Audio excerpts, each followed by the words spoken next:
All right, you guys. Salute everybody. Like, share, subscribe as y'all tap on in.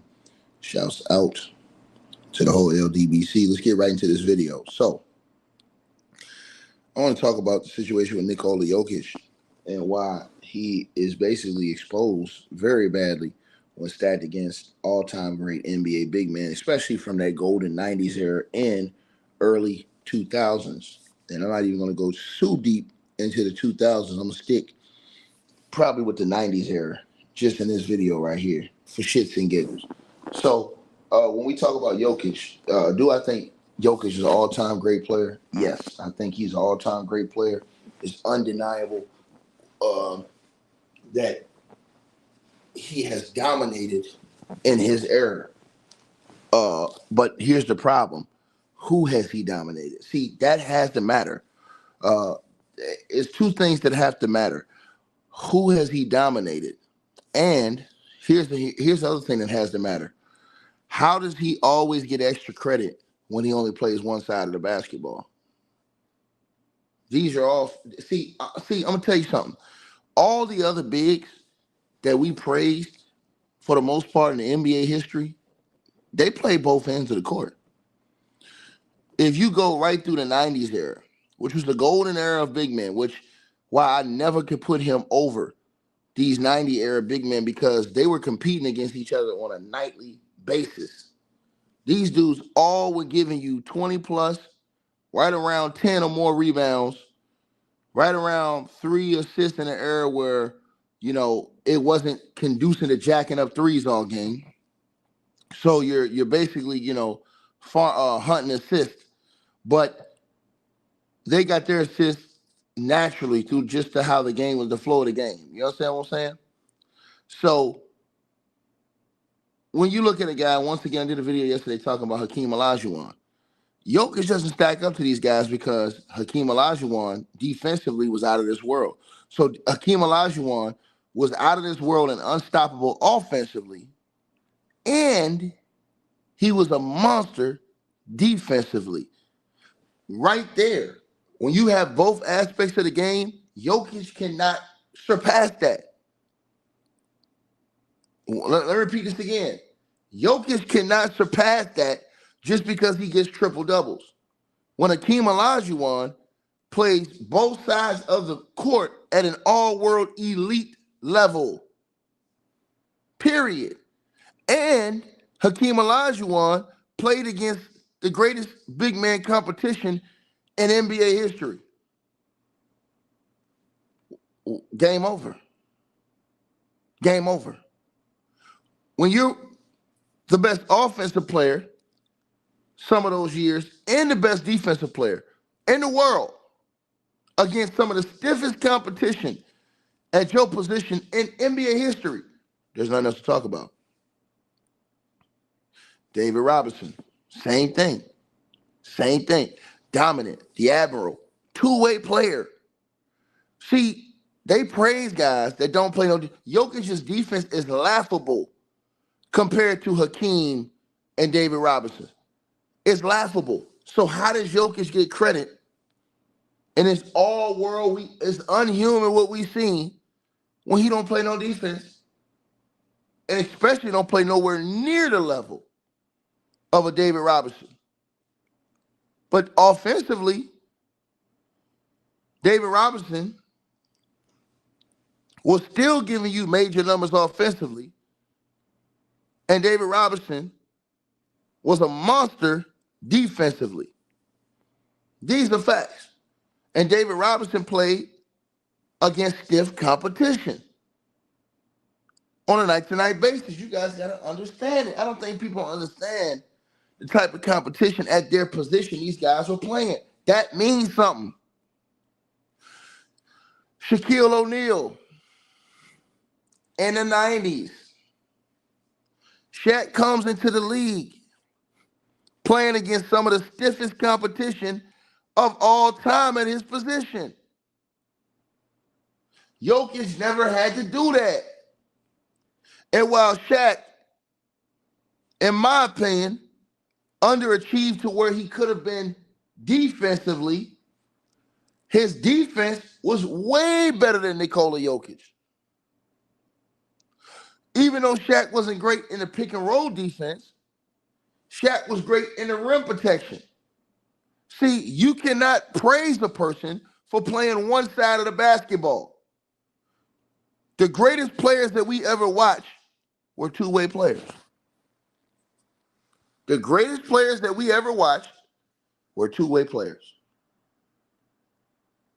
Michael Jordan, two-way player. Kobe Bryant, two-way player. Larry Bird, two-way player. Right?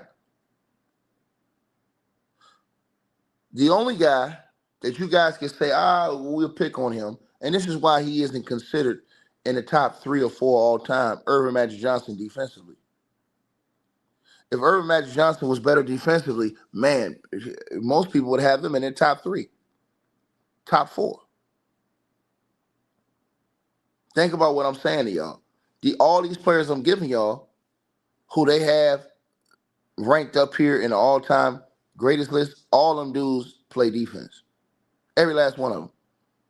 Every last one of them. Every last one of them, bro. So, yo, stop this. And shout out to my boy Too Raw for bringing out a point. And he ain't lying. Teams had to retool their rosters with multiple big men just to deal with him. I don't see that happening with Jokic. I don't see teams stacking up 4 or 5 big men just to guard Jokic. Ain't happening. Teams are putting guards on Jokic, bro. OKC Thunder put Alex Caruso on this dude, bro. Cut the shit, man. The OKC Thunder put Alex Caruso on this man, and it worked.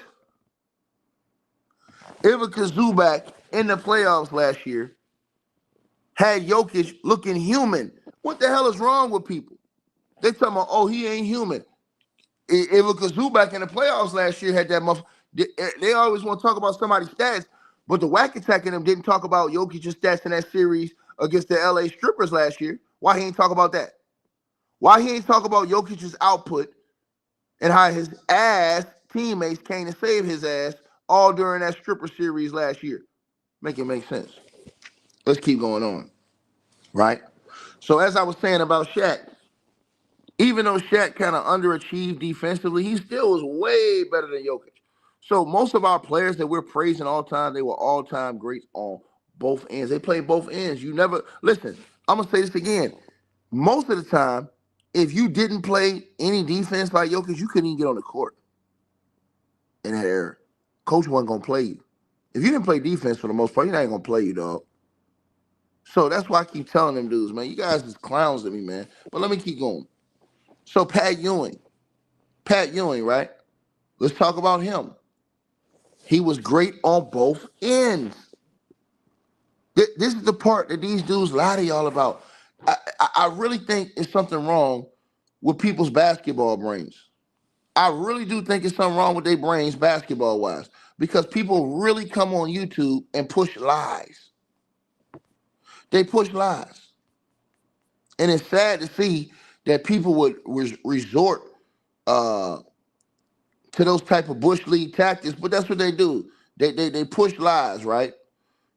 And so when you see them push lies, and you say, damn, man, these motherfuckers come on YouTube and lie for no reason, right? But then when you look at a guy like Pat Ewing was doing it on both, he was doing it on both ends, offensively and defensively. Pat Ewing made multiple all-defensive teams in the league. So Pat Ewing was pretty much doing it on both ends. Pat Ewing had almost 7 or 8 seasons where he was right there in the MVP voting. Pat Ewing was a guy, he had a season where he damn near put up 30 a game. And still, this is how tough it was. This is how tough the competition was. Pat Ewing had a season where he damn near put up 30 a game. And he still wasn't considered the league MVP. Think about what I just said. To the person who said I got Denver beating the Thunder, you a damn lie. Denver got worse this year than what they were last year. I don't know what you're talking about. Just because they had that little weak-ass schedule so far, that don't mean shit. They're not beating OKC Thunder. Sorry, sir. And all you little punk bitches gonna come down to reality when they lose to their ass again during this season. You gonna come back down to reality again. You want them to lose, but they won't lose. OKC will not lose to them bums. You want them to lose, but they won't. And here's the problem y'all got. They don't even have a elite premier center. They got Isaiah Hartenstein. And y'all rank him like he's some type of world beater. Man, motherfucker ain't no world beater. But back to what I was saying about Pat Ewing, man. Bro, Pat Ewing, like I said before, dog, walking double-double, right? Perennial all-star in the National Basketball Association, right? Played both ends of the court. No question about it. There is no ifs, ands, buts, in-betweens, none of that shit. There's literally no question about it. None. So y'all get Easton on that point. Alonzo Mourning. Come on, man. Let's not do this. Alonzo Mourning. Look, all these dudes are playing against each other. See, that's why I be trying to tell these dudes, man. These dudes clowns to me, man. If Jokic had to play against these dudes every night, man, he would not look anywhere like he looks right now, bro. And y'all need to cut this shit and stop fucking lying, man. Zoe Mourning give you 20 on offense and elite defense. Stop this, man. Stop this, bro. Stop this, man. Stop this shit, man. Y'all need to cut this stuff out, man.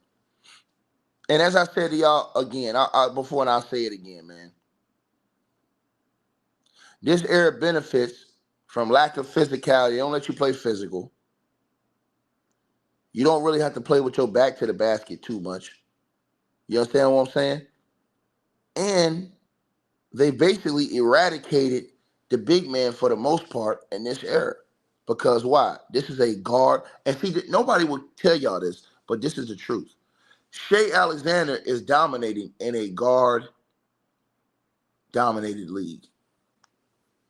That's why what Shai is doing is better than what Jokic is doing. Because Shai's dominating in a guard-dominant league. This is a guard-dominant era we're in. The 90s was a big man-dominant era. Right? This era is a guard-dominated era. Right? Think about what I said to y'all. Think about what I said to y'all. Think about what I said to y'all. So we had Zoe Mourning, right? Zoe Mourning, I mean, this guy's an absolute monster. Absolute monster. In fact, I think that Zoe Mourning, I think that he wasn't given the full credit he deserved on his career.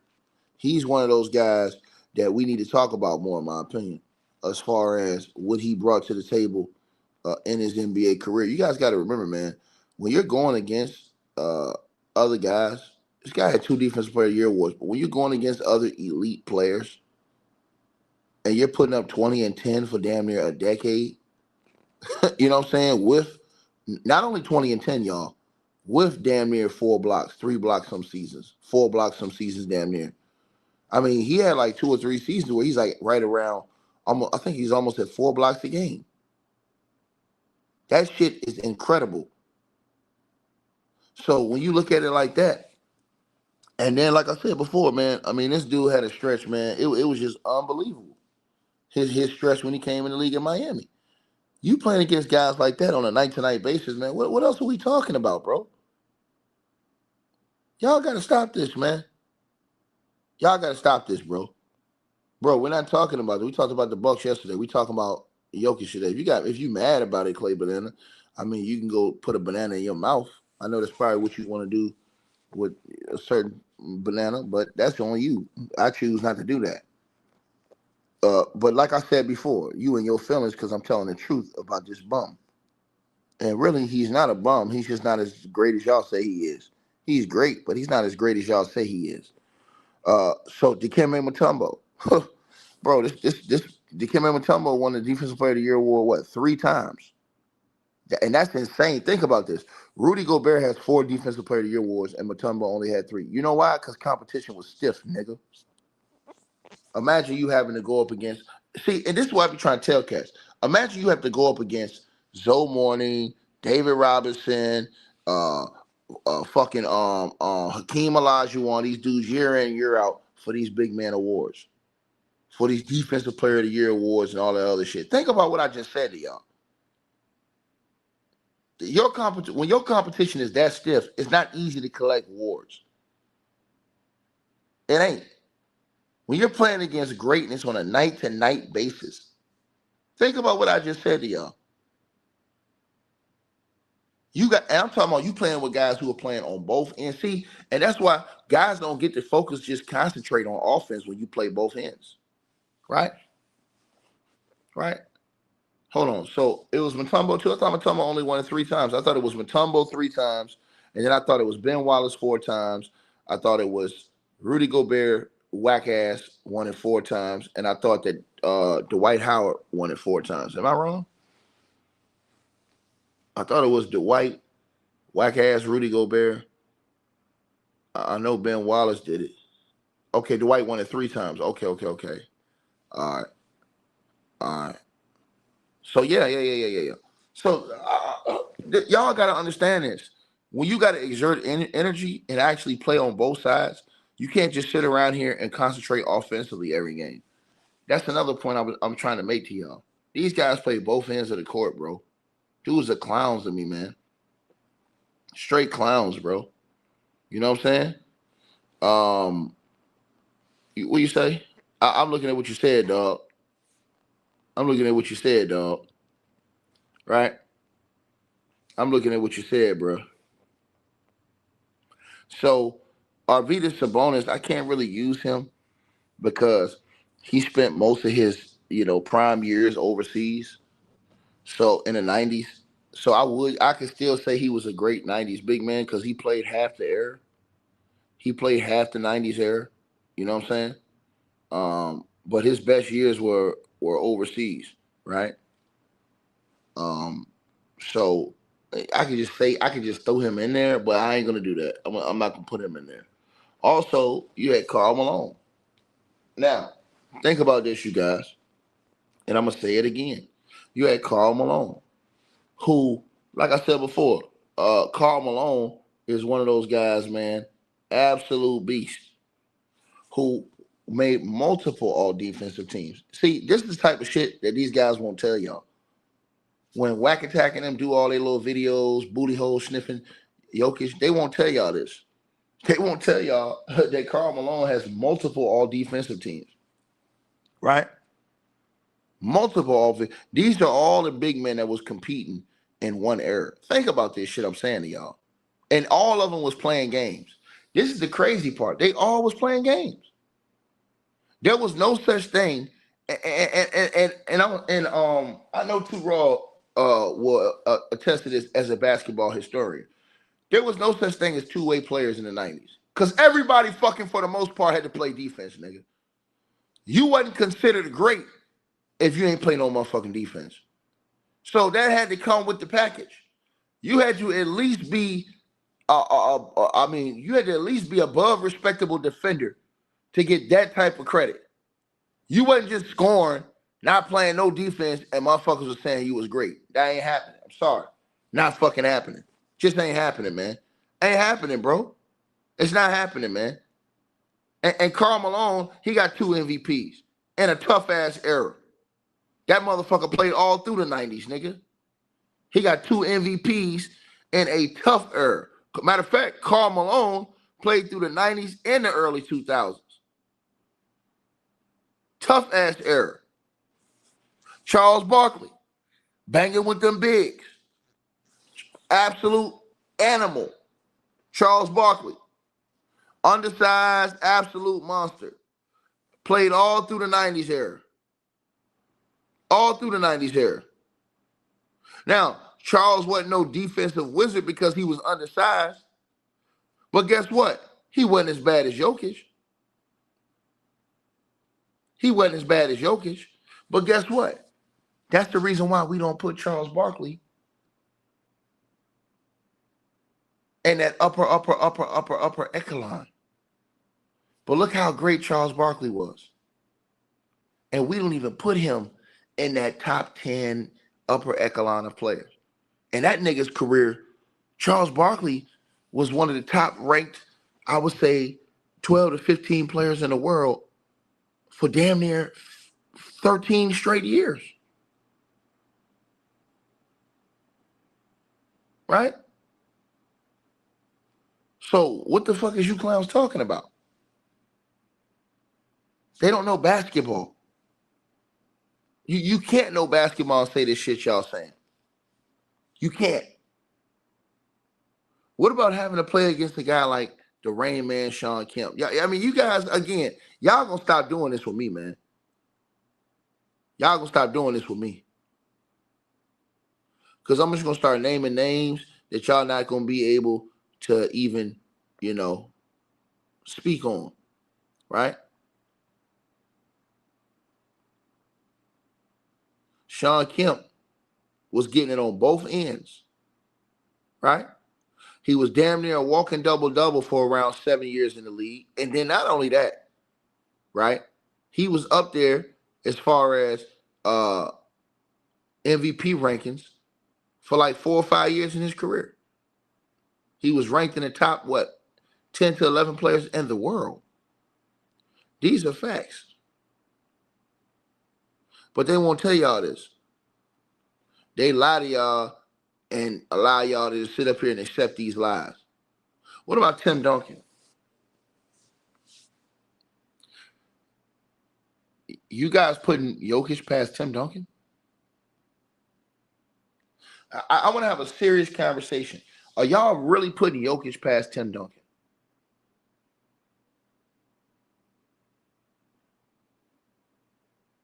One of the greatest two-way players in NBA history. I'm talking about the defense was so elite. It's scary. Think about what I just said. To the person, AK says as a champion, no. As a player, yes. Are you smoking, AK? You do you not know who the fuck Tim Duncan was, boy? See, this is why I can't argue with niggas like AK who don't know nothing about basketball. Because this shit is disgusting what he said. This motherfucker said, are you crazy, nigga? You must be out of your motherfucking mind. Tim Duncan, let me say this to all of y'all. When you were that great and you played around that many great players, your offense, you sacrificed your offense to win. Tim Duncan's offense could have been so much greater in the NBA had he would have just stat padded like Jokic. Let me repeat myself again. See, when you play with other players, your numbers ain't going to be the same when you're playing with other great players. Your numbers ain't going to be the same as what they could be. But when you're a guy that dominates on both ends, do you know how much energy that takes? See, look, I don't think people understand that. And you're playing the greatest players in your era that have ever played in the game. Jokic is playing in the worst big man era in NBA history. Now, I want y'all to think about this. I want y'all to think about everything I'm saying to y'all. Every single thing I'm saying to everybody that's listening to this video. Y'all are really putting him over Tim Duncan? Tell Whack Attack to make a serious argument that Jokic is over Tim Duncan. And he got to be able to argue the level of competition,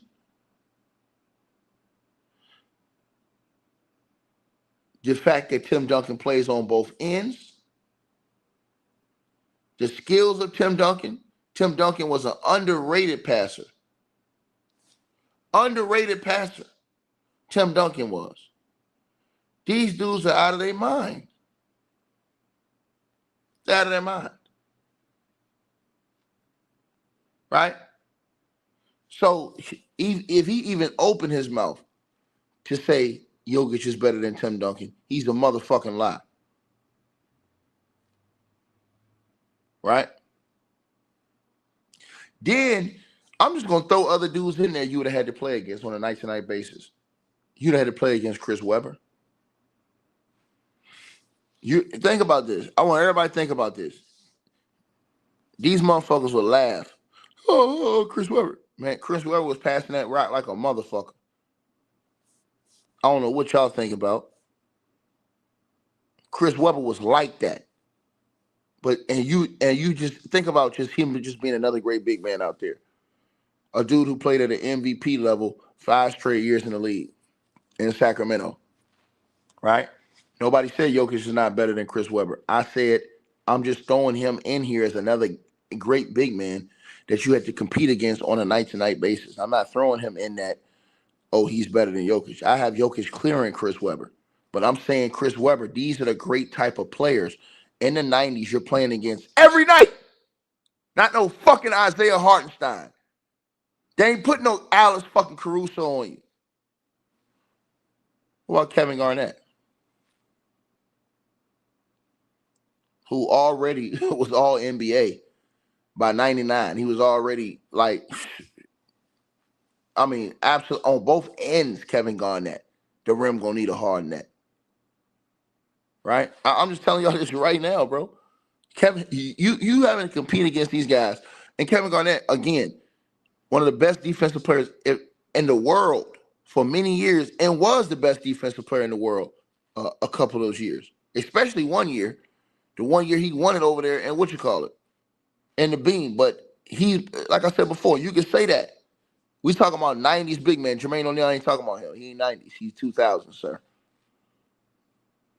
So then I could just throw other centers at you that was solid. And these motherfuckers, I'm talking about that's better than the competition that Jokic is playing today. Rick Smith. Rick Smith's better than Isaiah Hartenstein. Rick Smith's better than Ivica Zubac. Don't tell me he ain't, because he is. Don't tell me he ain't, because he is. Because we can get high as Rick Smith, nigga. He's better than fucking Zubac, nigga. Don't give a fuck what none of these niggas tell y'all. He's better than Zubac. Right? So we're gonna dispel that lie right now. Right? You're not hearing me, AK. AK, you don't know basketball, bro. Stop, just shut up, my nigga. You don't know fucking basketball, AK. AK, you're a fucking idiot. I'm telling you, these are guys he would have to compete against on a night-to-night basis, you dumbass nigga. What the fuck is you talking about? Are you a goddamn fool? What I'm saying to you is that fucking Chris Webber had to battle against Shaq, nigga. Do you not watch basketball? Chris Webber was a power forward, but he had to battle against Shaq. He had to defend and play against Shaq. I'm saying these are the level guys he had to play against. Tim Duncan and Shaq had to guard each other, nigga. What the fuck is you talking about? Learn basketball, nigga. I know you didn't watch those series. I know you didn't watch that era, because you wouldn't say dumb shit if you did, nigga. The fuck this nigga talking about? We all remember Chris Webber having to guard Shaq in the playoffs, nigga, multiple times. Why? Because Shaq had ran through Divac. He ran through a goddamn Lawrence Funderburg and all them other big men they had. Learn basketball, nigga. The fuck is you in here talking about? Sound like a goddamn fuss why that girl was cooking you last night, nigga. Tim Duncan, them niggas all was guarding them centers. Shaq and all them dudes. Man, what the hell is you talking about, bruh? These is dudes you was going to have to see on a night-to-night basis. The hell is wrong with these people? He's sitting over here laughing at Rick Smith. Rick Smith is better than all the niggas Jokic playing against today. He would have had to play against those type of dudes on a night-to-night basis. My point is, he ain't getting no easy nights. And I just said Vlade Divac. Vlade is a Hall of fucking Famer, nigga. Vlade was out here, I'm talking about serving niggas, sending niggas and blending niggas in his time. Right? Look, we gonna tell the truth on this channel. We gonna tell the truth on this channel. And y'all gotta remember, Vlade wasn't even a number one, number two option, really. Well, you late, old head podcast. You an hour late. You got to go back. We don't already cruise all them players you naming. You late. If y'all late, I've already said all the players y'all talked about in the comment section. Y'all need to go hit rewind. Y'all are all late. What about Ronnie Cycli? Ronnie Cycli better than the damn Mitchell Robinson. All these motherfuckers they throwing around at y'all in the NBA now. These dudes was better than all these motherfuckers. You're playing against these dudes on a night-to-night basis. I'm showing you the competition was way better than what it is right now. On a night-to-night basis, these are the guys you're playing against versus the guys that Jokic is playing against. Get the fuck out of here, nigga. You can't even argue about this. Brad Daugherty. Bro, this shit, even before his injury, this shit is laughable. These are all the motherfuckers. A young Vin Baker. A young Vin Baker. What the fuck is wrong with these people? I can go to Tom Gugliotta. These are the motherfuckers you playing on a night-to-night basis. Juwan Howard was 20 and 10. Big Derek Coleman was out here giving niggas that work, nigga.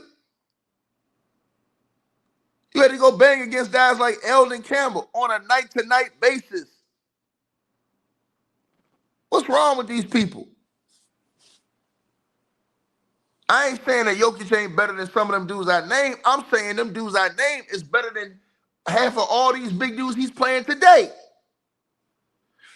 The last dudes I named, period. AK, that's what we're saying to you. AK, listen, this is what we're saying to you. You're saying the game has changed. We understand that. We're not saying the game has not changed. We agree with that. Here's the point what we're saying to you, right? It don't matter what era we in. You're not putting Jokic over Tim Duncan. So the point is whack attacking these dudes say Jokic is not human. How is he not human? Motherfucker don't play no defense. And he benefits from an era where they jack up a lot of threes, jack up a lot of shots. And he has a lot of great teammates on his team that shoot at a very high percentage. All his teammates shooting 40% or over on the three-point line. Get the fuck out of here. And we ain't even talk about Dale Davis, Antonio Davis. I ain't even talk about all these other big dudes that he got to bang against. Y'all niggas need to get the fuck out my face. Hakeem Olajuwon. He would never pass Hakeem. Ever. And I'm going to tell y'all this. This is why Whack Attack will get annihilated by me. Them niggas make excuses when Jokic's teammates are all playing at extremely high levels. And his teammates play at high levels in the playoffs, i.e. Aaron Gordon. Russell Westbrook played at a high level in the playoffs last year. Motherfucking Jamal Murray levels up in the playoffs, especially against the Lakers and in the NBA Finals. What the fuck is these dudes talking about? Jokic should not make them all better. Stop lying, AK. He didn't make them all better. You're a motherfucking cocksucking liar. Use a motherfucking lie. This nigga come on here and tell y'all Jokic made these dudes all better. If Jokic made them all better, why he didn't make those dudes better before, and why he can't win another championship unless Jamal Murray's on the court? He says he never played with another all-star. You a cocksucking liar. Like I said before, all these dudes, Jamal Murray should have been at least a 2 or 3-time all-star. Everybody knows this. So what are you talking about, dog? You're using stupid-ass talking points. Aaron Gordon, he should be an all-star right now. Do you see what Aaron Gordon's doing, dog? The motherfucker's averaging 20 on 50% from the three-point line, nigga. Aaron Gordon. What is this nigga talking about? Aaron Gordon was the leader of his own motherfucking team before he played with Jokic, nigga. What is this nigga talking about?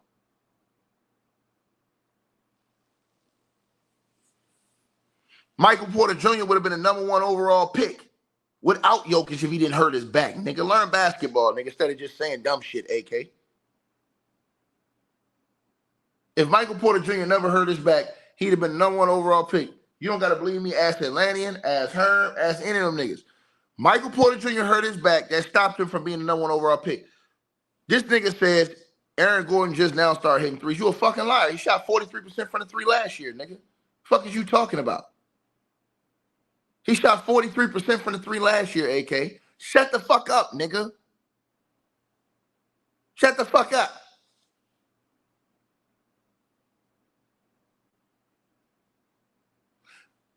Don't y'all remember when Jamal Murray was carrying Jokic in the playoffs? They never talk about that. Remember when they was in the bubble and Jamal Murray was carrying that nigga, dropping all them 50-point games on fucking Utah when they was like that, nigga? Think about what I said to y'all, right? I want y'all to think about what I said to everybody listening to this video. It was Jamal Murray that was carrying that nigga. Ask yourselves this question. If Jokic so great, why they always crying about what Jamal Murray do? Michael Jordan was so great, even when Scottie Pippen played like shit, Michael Jordan leveled up and carried the team. Jokic can't do that. Jokic cannot level up and carry the team and win if Jamal Murray doesn't play well. The true greats can't. We saw Hakeem do it. Hakeem won a championship that first year. There was nobody on his team close to his fucking level, nigga. Shut your bitch ass up, nigga, and stop dick sucking. Period. I'm just keeping it 100. What about Jokic against the LA Strippers? When that motherfucker shot 39% in that series. He shot 39%, and his teammates helped get it to a game 7. 39% against one-on-one coverage from Zubac. And y'all motherfuckers telling me that these niggas I named on the bench from the 90s, they'd have been giving Jokic hell. Zubac held this motherfucker to 39%.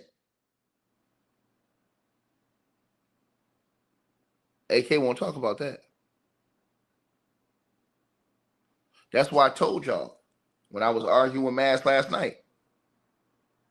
Jokic's stats look all around better, all across the board a little bit better, but Luca Donic, his impact offensively, how he carries it to his impact is way better. Luca Donic, the Wonder Boy. He's the guy that really can carry a team. Jokic can't carry no team. Jokic ain't never showed y'all he can carry a team. Whenever it was Jokic out there, that nigga was getting sent home in the first round, nigga. Whenever it was Jokic out there and Jamal Murray was hurt, Jokic was getting sent home in the first fucking round with all them fake-ass stats. Y'all want to keep doing this? You don't want to do this with me. I'm not being petty. I'm not saying he's not great, sir. You're missing my whole argument, AK. That's not my argument. The argument is not whether or not Jokic is great. You keep talking about petty, but you're not listening, bro. You're not listening. Nobody is saying that. Nobody's came in here and said that Jokic is not great. Nobody said that. What we're saying is that Whack Attack is a motherfucking liar when he says that this guy is not human and is nothing that we've never seen before. Fuck out of here, nigga. Fuck out of here. Don't nobody want to hear that shit. Don't nobody want to hear none of that shit. Brother, I didn't talk about the Lakers. I said Luca Donic, you dumb son of a bitch. That's what I said to you. I said Luca Donic, you dumb ass nigga. Luca Doncic. Luca Donic has already taken the Dallas Mavs to the conference finals before Kyrie even came over there. That's more than what fucking Jokic did carrying a team. Jokic getting sent home in the first fucking round when Jamal Murray was hurt. Nigga, sit down and shut the fuck up. Period. Y'all dudes is clowns, man.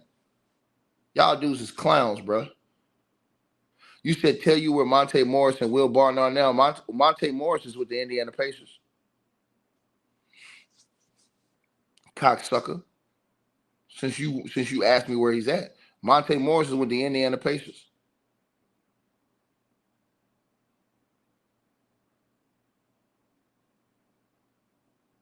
So, like I said before, Whack Attack comes out here and lies to y'all and says this is something we've never seen before. Of course, if you ain't playing against no real competition.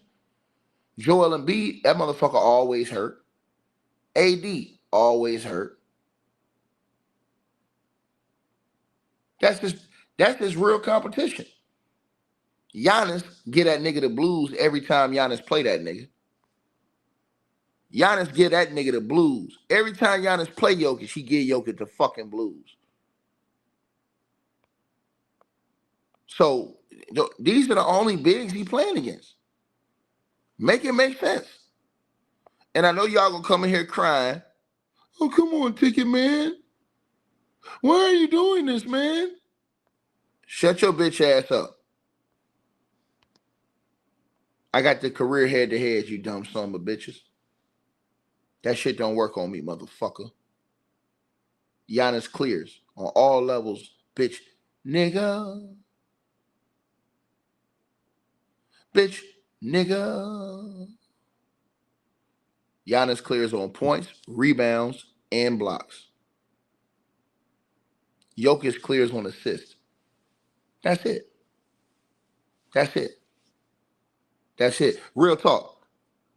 I played pro basketball for 16 years. You just talking, nigga. Shut the fuck up, nigga, and sit your bitch ass down forever, pussy. You the nigga that's just talking, nigga. Shut your fuck ass up, fuck nuts. Yeah, shut your bitch ass up, nigga. Sit your motherfucking ass down, pussy.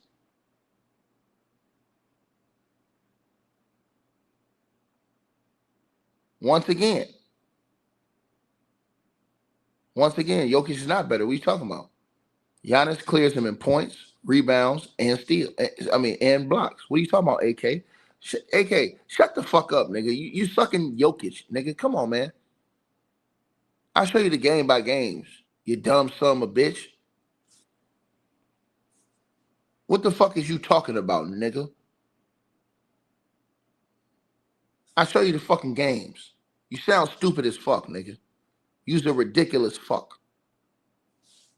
Show you the game by games, nigga. Shut the fuck up, nigga. This nigga sound crazy as hell just sitting out here saying anything, nigga. Gawking Jokic. Period. If Jokic played against some niggas in the 90s, he'll be on the fucking bench. And I'm going to tell you why. Foul trouble. Period. First thing Shaq going to do is get 2 quick fouls on this nigga. He going to have to guard Shaq. He ain't going to be able to duck that matchup. See, in the 90s, you had to guard your fucking position, nigga. They wasn't putting Alex Caruso on no. They wasn't hiding and fucking putting somebody. No, he had to go guard. You got to guard Shaq, nigga. Shaq got 2 quick fouls on this motherfucker. He gone. So that's gonna cut his time already. He's gonna be on the bench the whole first half. That's why teams was getting 4 and 5 big men to deal with Shaq. You don't see no teams getting 4 to 5 big men to deal with Jokic. Teams out here putting guards on Jokic, little mini motherfuckers on Jokic, man. Cut it out, bro. Cut it out, bro. Like I said before, when you look at the level of competition on a night-to-night basis, it's not comparable. If all I'm doing is looking at the 90s big men, and I'm saying, I want y'all to think about this. Jokic's best competition at his position don't even play. When's the last time him and Embiid have played? Somebody tell me this shit. When is the last time Jokic and Embiid have played against each other? Please tell me. Somebody got to please tell me this. When's the last time Jokic and Embiid played against each other? When's the last time? When's the last time Jokic and Embiid have to play each other? When?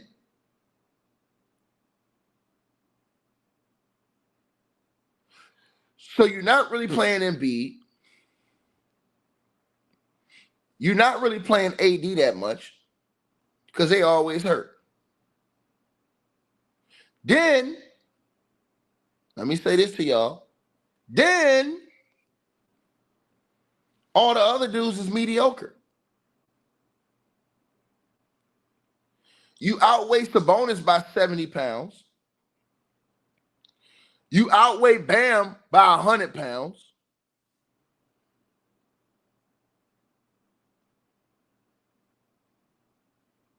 Vujacic, he's okay. And then that's it. You got motherfuckers like Isaiah Hartenstein. You never play against Mitchell Robinson because he's always hurt. Ivica Zubac is okay. He's not no world beater. These are the motherfuckers he's playing against. Are you fucking serious?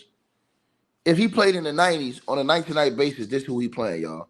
Hakeem, David Robinson, Shaquille O'Neal, Pat Ewing, Zoe Morning, Dikembe Mutombo, Arvydas Sabonis, Karl Malone, Charles Barkley, Sean Kemp, Tim Duncan, Chris Webber, Kevin Garnett, Rick Smits, Vlade Divac, Ronnie Cycli, Brad Daugherty, Vin Baker, Tom Gugliotta, Juwan Howard, Derek Coleman, Eldon Campbell, Antonio Davis, Dale Davis. Y'all want to keep going? That's who you playing on a night-to-night basis. You don't get no breaks at that big man position. None.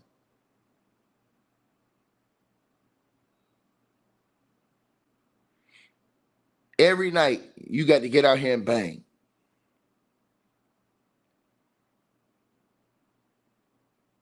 Think about what I just said to y'all.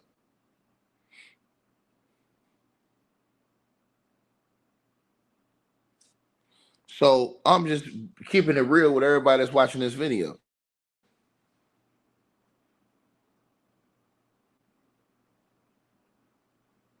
Right? Think about what I just said.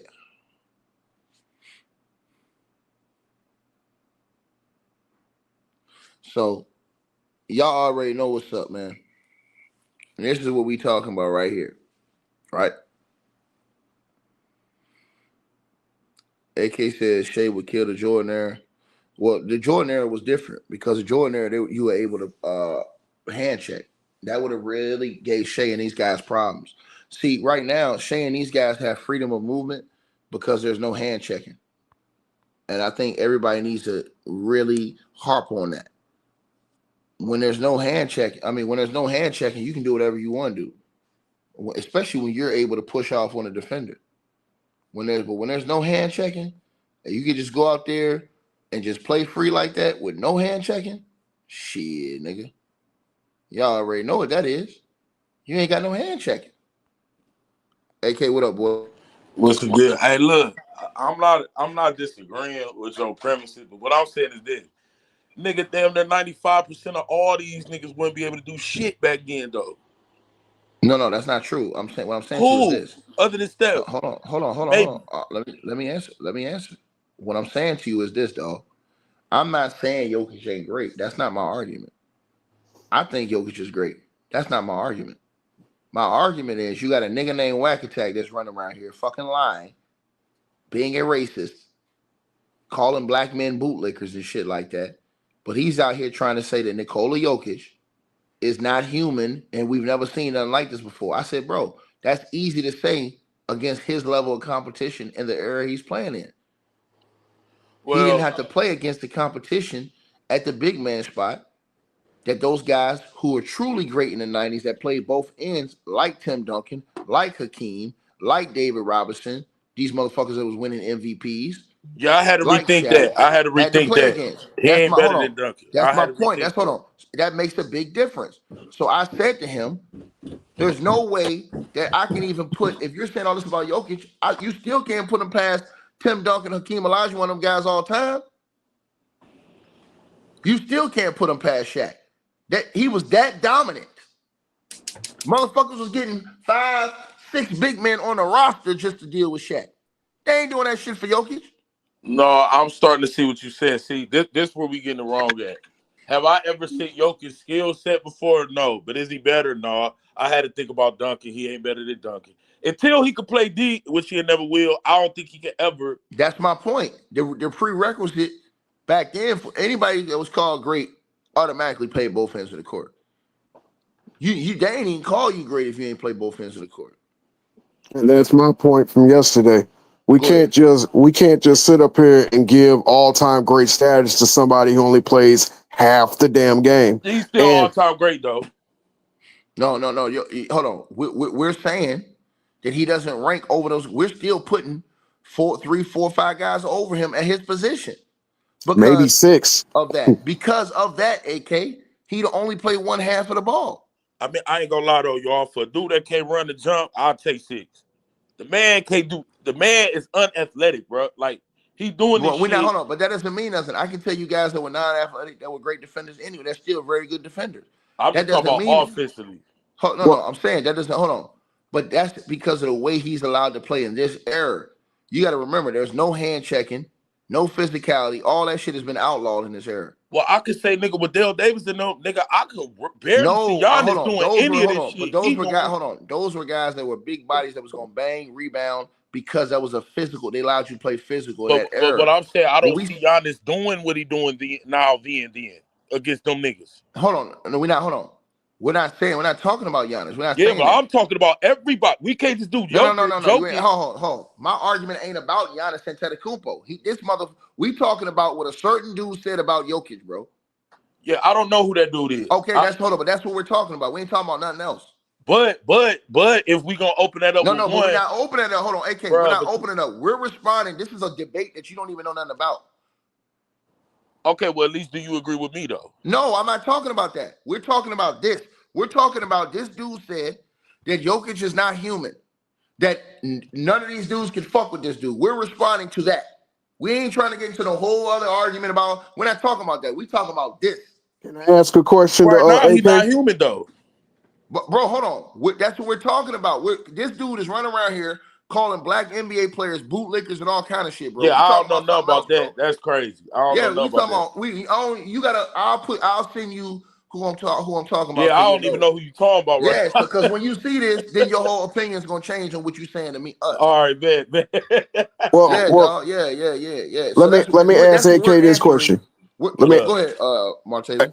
AK salute. What Okay. up with it, bro? My thing is this. Okay, that's what you said might be true on its face, but that's an apples to oranges conversation. We're just sticking to the subject at hand. The subject at hand is just about Jokic. Where does he rank compared to every other big man that we have seen with our eyes? And the thing I have to ask is, what is the resistance for Joker at his position now versus the resistance from all those other all-time great big men? They had to face all-time great big men on a Well, night-to-night basis or a consistent basis. Joker don't have to do that.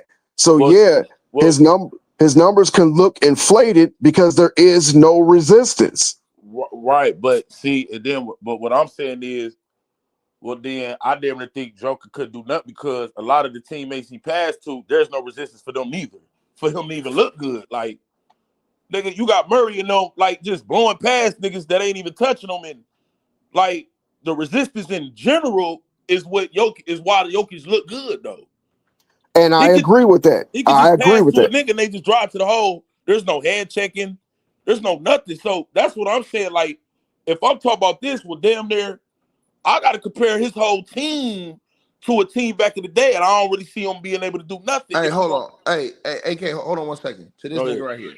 This man says, why are we complaining about errors? Because Whack Attack said that Jokic is something that we've never seen before. He's not human. Now, we telling you we have seen him before, and we've seen big men who are better than him. I mean, but we got to compare That's why, hold on, I'm answering this dude's question on the screen. Yeah. That's why we're saying this, sir.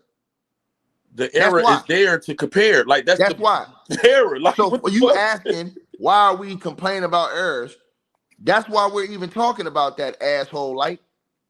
Shut the fuck up, nigga. This And I era, already pulled up on a Yes, Whack Attack, and the because motherfucker ain't want no smoke. one He thing I waits till I hate left about this he waits era, till I left the stream to try to talk when I was stir frying his ass, nigga. the one thing I hate about this era is these little Outta here. touchy ass fouls, man. Hold Jordan would have been shooting 100 on, free AK. throws. Hold on, AK. Go You ahead. said I can't compare errors. Cocksucker, He's the one who brought up the unhuman. We've never seen nothing like this before. In NBA, he's the one that put the So errors you in the gotta compare cocksucker. eras. You What gotta. the fuck wrong with you? Yeah, we gotta compare. It was wrong He's with just comparing eras. Ticket is just You dumb responding. son of a bitch. He's What's just wrong with responding comparing to the eras though? challenge. That's But what's it. wrong with comparing eras if he wasn't responding? Like, what's wrong with that? If Ticket Because feel like if the you old era is better, why he can't compare? because if you compare errors and you do that with the Yo, golden era, that makes this dog yo. water 2K era with all Yo, the defensive this nigga keep attributes telling turned me, off. hey, hold on, Montavian. These assholes keep telling me do the one-on-one with Scout. I tried to. The bitch boy didn't want to ask Montavian. I pulled when I seen him over there on that show. I pulled up. Did I not, Montavian? Now let me set the scene for you, Ticket. Ticket pulled up on the channel. Stir frying that nigga. Sports and fitness, and the panel was there, and Scap was on the panel. Ticket showed up. They showed him love. They let him speak. Ticket does Ticket things on there. Oh, you and then, talking about that dude that be on and, that show? Man, I know. yeah, and then at the end, Scap Attack tried to ask Ticket a question. Ticket answered the question, and then Ticket always lets people know, "Hey, I'm just wanting to drop by, show some love to the channel, but then I'm gonna get ready to go because I got things to do." Because he's always doing shit. So then he waited for Ticket to leave the stream, and then he's like, "Hey, Ticket, do you hear me? Hey, what about that one-on-one though?" And then when Ticket was clearly gone, he wanted to say, "See, you're a coward. See, I tried to get your people and my people together for a one-on-one, but you didn't answer my damn question. So you're a coward. I don't take you serious." And I'm like, damn, the man is clearly not on the stream no I more. didn't even hear him say all that. See, that's the thing. Damn. I left the stream. I asked that nigga, did he want this? They was pushing me off. That's why I left. They Damn. pushed me off. I was trying to get it right there. I was trying to do it right there. I was stir frying that nigga right there. I called him out on all his bullshit right there. He actually told Scap Attack that your arguments sound like LeBron James fans' I told him arguments, all that shit to his motherfucking face. and he didn't have no response for it. No response. Nigga sat up there looking stupid than a motherfucker. Straight like that. And I told him, I went up on their channel. Them motherfuckers looking all scary and shit when I went up there. Ain't my fault. As soon as I went in there, I ain't even say a word. He was like, I don't want to let Ticket dominate the stream. I'm like, nigga, I ain't even say a fucking word. I said, nigga, you that scared? He has a lot to say on his little channel and everything else, but when he put the pressure to him, I watched Mass destroy him in that debate. Man, dude, don't want that with me, man. With anybody can set that up. I'll do that on any. I don't care who is that. Just tell him set it up. I'll pull up on that. I'll pull up on him, dog. Like I said before, bro. He easy work to me, bro. He easy work, bro. Easy work, bro. And he was asking just simple questions. Simple questions. He ain't want the answer. I asked that motherfucker simple questions. He ain't want the answer. Well, you gotta look at the teammates that he has, and I started smoking him on the teammates. He ain't had no response. Well, take it. Let me respond. Take it. Let me respond. While I wasn't saying nothing. I know you don't like Joker. I get it, but his teammates has failed him, and Joker, he puts up historian numbers. I And think he don't like Joker. I just think he don't respect what Joker. Nah, I don't respect that shit he's saying. I don't respect none of that shit he said. None of that shit he been saying. I don't respect that shit, man. And like I said before, I said it to his motherfucking face. I ain't even, because that day when I left, nigga, I left. I ain't even come back. I didn't even go back in the stream and listen to them niggas. Because if I would have heard him say that, I'd have pulled right back up. You know how I get down, nigga. The way I'd try to get right back in there. You like what he said? He say racist shit though. Yeah, he do. He called black dudes bootlickers. Ask what you call in his videos. He calls them bootlickers all the time. Say they ass. All this shit that he don't never say about Jokic when he don't play well. Oh, so I see where your point at now. I see. Okay, so you know what he doing for real. You know why Jokic. Yeah. Right. And then he hide behind, I love Kobe. How the fuck you love Kobe, who was a two-way player, competed against the best, and did all these great things, but you praise Jokic, a nigga, and then shit all over his black teammates. And then when Russell Westbrook was playing well, you didn't even want to open your mouth and get that man credit. You're a racist, bro. He always showed Russell Westbrook's lowlights, especially in that playoff game where he missed that layup that would have put the game away. Mm-hmm. And he showed that over and over again, but didn't even mention the back-to-back single-digit points in the playoff game that Joker had, and wanted to blame the teammates for the reason why he scored 7 points and 8 points. Racism, bro. And I'm the one who called that shit out. Everybody else is scared to call them motherfucking racist. I call them stone cold racist, and I told them what they was. And everybody else was scared to call this shit out.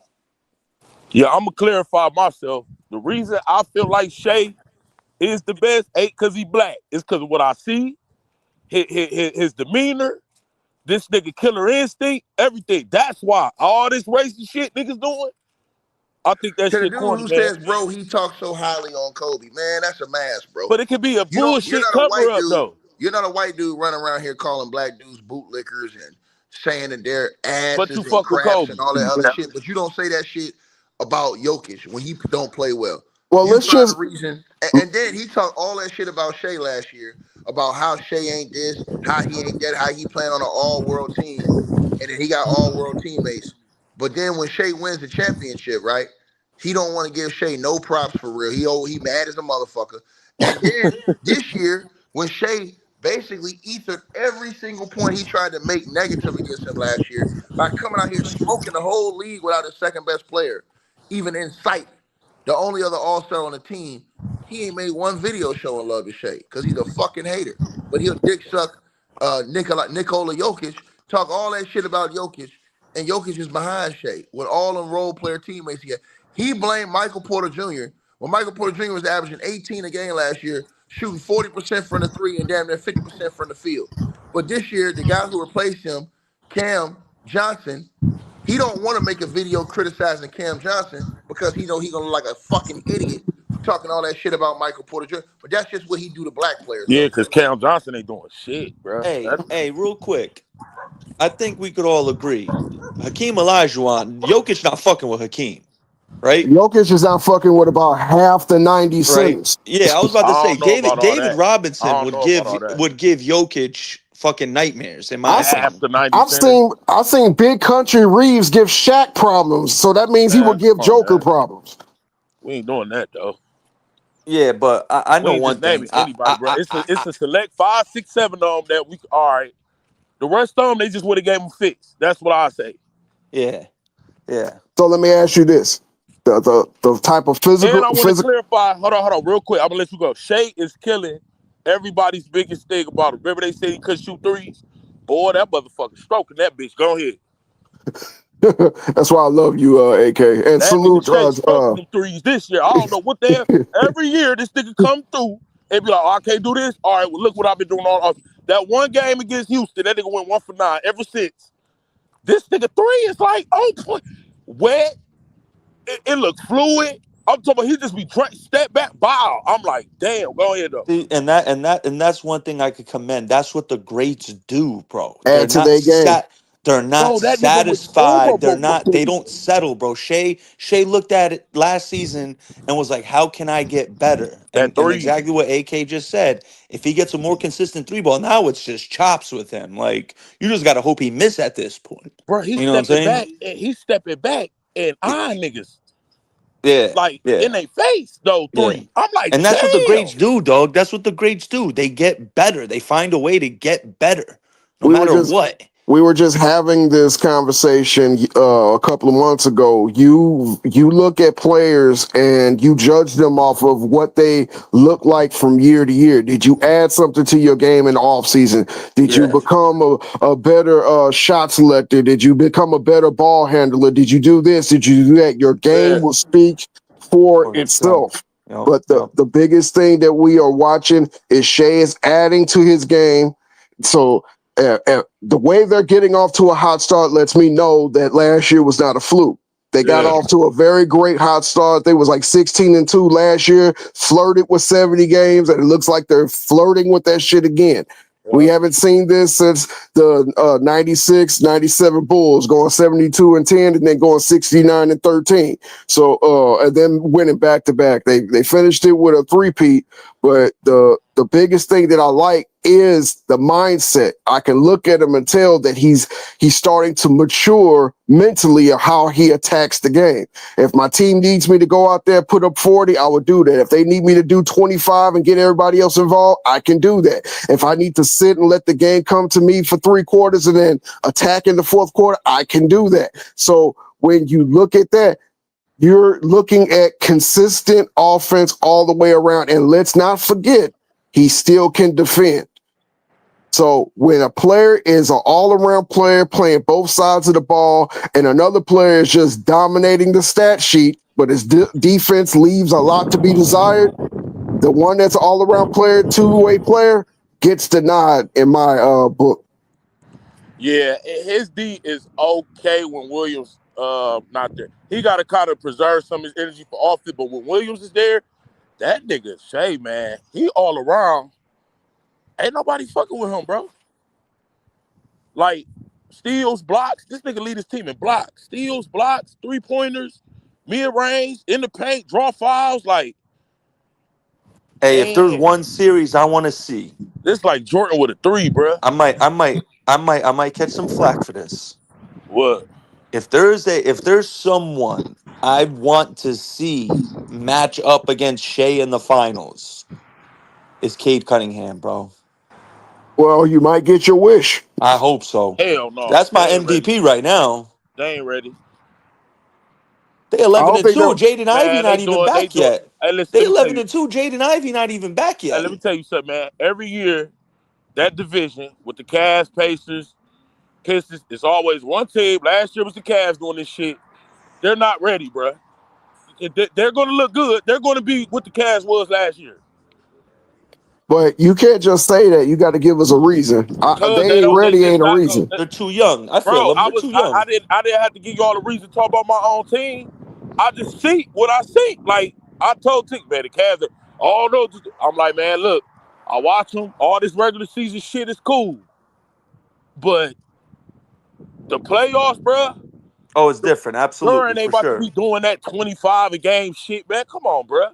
You think Duran gonna be averaging 25? Who He may knows? not have to average 25. We know the playoffs is slower. It's different. It's different Yep. intensity. But Yep. the thing that I like about the Detroit Pistons is they learned off of their mistake in the playoffs last year, and they're not making those mistakes down the stretch of these close games.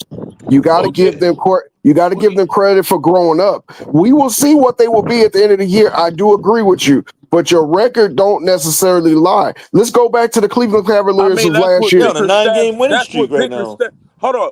What I'm seeing in the Pistons is exactly what Bickerstaff did with us. And when the playoffs came, this man don't know what to do. Don't forget the coach. He does this. He's not a bad coach. Like, he make you look better. He make you play. Like, the defense, if you notice, Detroit's D is what's different. Right. They playing D, they're playing hard. But this is what I'm saying, man. When they get to them playoffs, bro, and you got to rely on this Bickerstaff to call plays and shit, man, that shit ain't about to work, bro. They gonna be like the Cavs and need that coach that take them to the next level. Then we'll be like, all right, we see. But the Cleveland Cavaliers got hurt at the wrong time last year, and that they got hurt down the stretch and in the playoffs, and that's what hurt them. They looked great against Miami. They got Miami the hell out of there at 4, but then they got hurt Oh against yeah, Indiana. Garland got hurt. Yeah. Yeah, and I'm starting to see something too, and nobody talk about this shit. Garland might be more important than motherfucking Donovan Mitchell because it's a Low goddamn key, bro. shame Low that when key. You're Garland is not. on You that spitting motherfucking there. court, we don't lose. You spitting some shit right there, dog. But You when it's the spitting some whole shit right there team for and it's real. Mitchell, we barely beating teams, struggling. Like, but when Garland there, we're blowing teams out. Bruh, I'm like, man, this nigga Garland mean that much to our team, bruh? Garland, nice, bro. Garland's super underrated in my opinion. Well, Spider Mitchell reminds me a little bit of so far of the, when the lights are the brightest, he kind of shrink.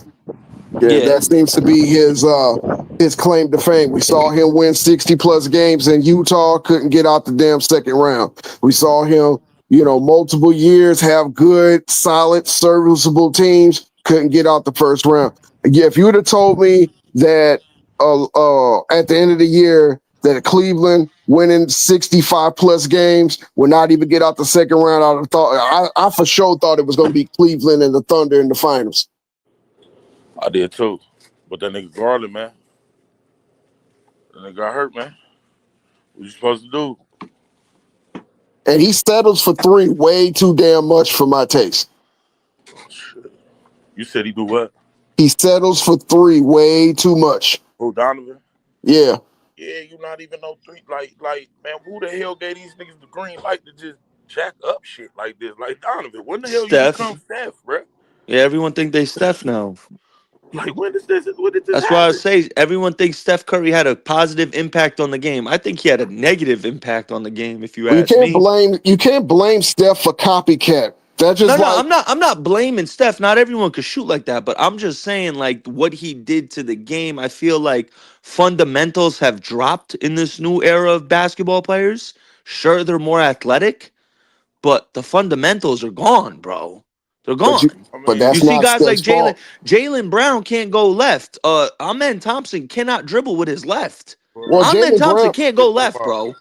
Well, To me, that's sad. How are you in the NBA? You can't go left. Jalen Brown can't even grow hair out the Appreciate top it, of his head. yeah. You know what's going on. Like the book is out on Appreciate Amen it, Thompson. motherfucker. Just force him left. I see it when I watch him. I'm like, yo, just make him go left, bro. He can't go left. He has no left hand. Like the fundamentals of these players are gone, in my opinion. Like you can't even set these screens. Like imagine Robert Parrish in this era where you're allowed to do moving screens, bro. He would be destroying Starting to look people. bad. Yeah, as long as he don't talk, I'm cool with Robert Parrish. Every time he talk, those brown ass teeth, it just seem to bother me. But yeah, could you imagine him in this era where you're allowed to set illegal screens? Like, I never saw KG set a legal screen in my life watching KG play basketball. Yeah, that's Every true. time he set a screen, I was like, that's illegal. He's already moving. Yeah, Never got bro, like, set. call it. Who you talking about? Kevin KG, bro, Garnett. word to mommy, bro. You telling me KG set legal screens when he was playing? Bro, let's keep it 100, man. KG was one of the dirtiest players I ever seen in my motherfucking life, bro. Nobody ever really called him out on it. Bro, he used to set KG was one of them niggas, but guess what though? The Pistons, they all played dirty as fuck. The Timberwolves with Spreewell and them and Cassette, bro. That era, bro, The Knicks, Yeah, that was a tough ass. Oh yeah, Miami, nobody was dirtier than the Knicks though. yeah, Indiana, yeah. Oh yeah, Ooh, the man, Miami, Cleveland. you said Miami when they had Ronnie Cycli? No, Miami when they had Zoe, Hardaway, Yeah, Mashburn. Hey, yeah, look though, yeah. but let's get into the what I was talking about though. Y'all, we damn near can say that shit about everybody now. Wemby, I don't see Wemby doing this shit. Going on to the whole Duncan, Giannis unimpeded. You driving to the hole, all that. I don't see all these niggas being able to do this shit, man. And Back then. that was my original point, AK. This era is 2K with the defensive attributes turned all the way off. Yeah, yep. Yep. It's just free and easy offense. So when you put this era versus the 90s era, I take the 90s era mopping this era. It Yeah, won't even be close. I always hated that argument, the 96 Bulls for the versus the 17 Warriors. Like, I don't care what era, and everyone always says, "Oh, what era are they playing in?" I don't care what era they playing. 96 Bulls winning. Could you imagine that small ball lineup with Harper, Jordan, Pippen, and Rodman? They're switching everything, bro. They could switch every screen, bro. And they Hey, let don't me have to switch either. They can They play. don't They can gotta play switch, but straight even up if they too. do, they're straight. Like hey, you're straight. let me tell y'all something I ain't realized though, right? So the slower pace was all that, right? I did not know this nigga Duncan down there played 14 minutes a game. Who? Bro, look up that nigga stat. Tim Duncan averaged 39 minutes. It's something a game. Go look that shit. I did not know that. What year is this? Every year, his average for bro, it was some years he averaged 40 minutes per game. You said Tim Yeah, Duncan? that's not Tim Duncan. uncommon. Yeah, that wasn't And uncommon then in I that looked at year. all of them. They all was playing like that, bro. I did not know that. Yeah. That you wanted to be out on the court as much as you possibly can. If you remember what they used to do to Allen Iverson played 48 minutes a few games in a row, and they was like, "We need to limit your minutes," and he's like, "Why?" Oh yeah, Tim Duncan, first 6 seasons, that brother was on the court a lot. Do you see that shit, bro? 39, 39, 39, I never knew that. 38.7, I never 40, knew that. 39. I never knew that, bro. Yeah. So that means they was playing more minutes back, but they weren't running neither. Because it's physical down low. You got to conserve that energy. You're getting in a fight down in the trenches. Yeah, yep. But I never thought 40 minutes, though, that man was playing. Like, damn. And in the Western Conference, 40 minutes. Where it that was ain't a no little bit of joke, running. bro. That ain't no joke. You're going to get some Titans in that time. Yeah, because I don't give a fuck. I always say Mike D'Antoni fucked up the league, bro. Oh, When man. he had that Phoenix Suns team with Steve Nash, Sean Marion, Amari Stoudemire, Joe Johnson, Quentin Richardson, that was the first team that I really seen run. Yeah, they were shooting the ball so fast into the freaking shot clock. Like, I was accustomed, like around that time, I was a young teenager. So I was still like I getting was my too. getting my, getting on the grounds with basketball. That was the first, like, growing up around that era, it was very natural. You saw a point guard walk the ball up the court. Yeah. They called the play out, and every single possession, a shot was going up under 10 seconds on the shot clock. So Yeah. 14 seconds were being wasted. When I saw those Phoenix Suns, I was like, God damn, bro. Like, D'Antoni started that shit, man. they were shooting it up 5 seconds into the shot clock. I'm like, I oh know my I'm a God, they're little. running and running, I bro. know I'm a little older than you, so I gotta educate both of y'all. The Phoenix Suns were not the first team to do that. There's a team called the Dallas Mavericks with Robert Nash, Pack. Finley, and Yeah. Dirk. No. Robert Oh, Pack. We're talking about. okay. We're talking about Golden State with Run TMC. We're talking about. No. They weren't running like that. Oh, the hell they weren't. They didn't have no 6 seconds or less off. No, they did. That The was the hell first they were offense. not. That was the Look, first offensive system where literally the first shot you get, you take. It was no system like that. look. I've watched a lot of basketball. This is why that offense caught a lot of people by surprise because they were not using it for years. That's the same offense that Denver Oh, you know what? was You might be scoring. right though. That's the first offense that Denver under and Portland under Hubie Brown instituted. Get it. You want to go out there? We're outsized without man. We're just going to outrun these teams, and this is why Denver, the '80s Denver, to this day, is the highest point game, 128 points a game for a season. Damn. I still think the Phoenix Suns pace though 128 is is crazy. faster.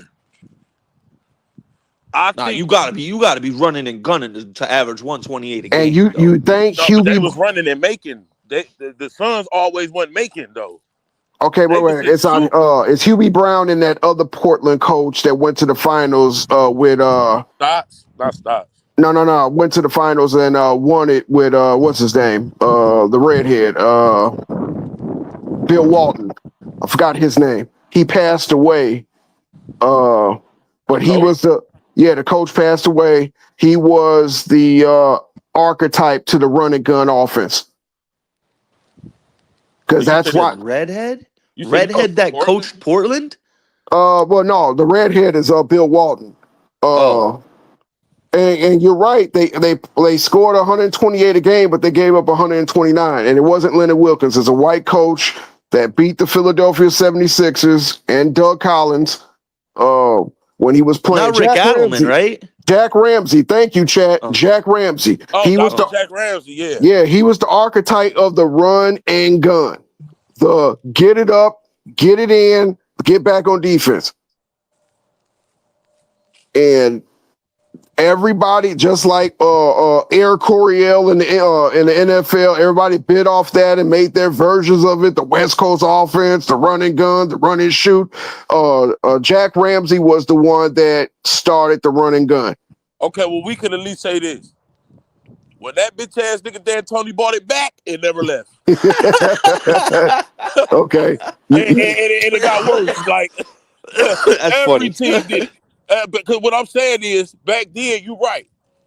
There was some running team, but when D'Antoni did it, nigga, every team. The last team that refused to lightweight do it was the Spurs. And then they end up acquiescing And they even ended up, now we got because all I this saw someone bullshit type ass in Lenny shit. Wilkins. Rest in peace, Lenny Wilkins, man. Hell yeah, of a ball player. that makes me sad. He was a better coach than he was a player. And you know what? And you know what's the great thing about Lenny Wilkins? He broke that mold, in my opinion, because if you look in history, basketball players, football players, soccer players, the great players don't typically become great coaches.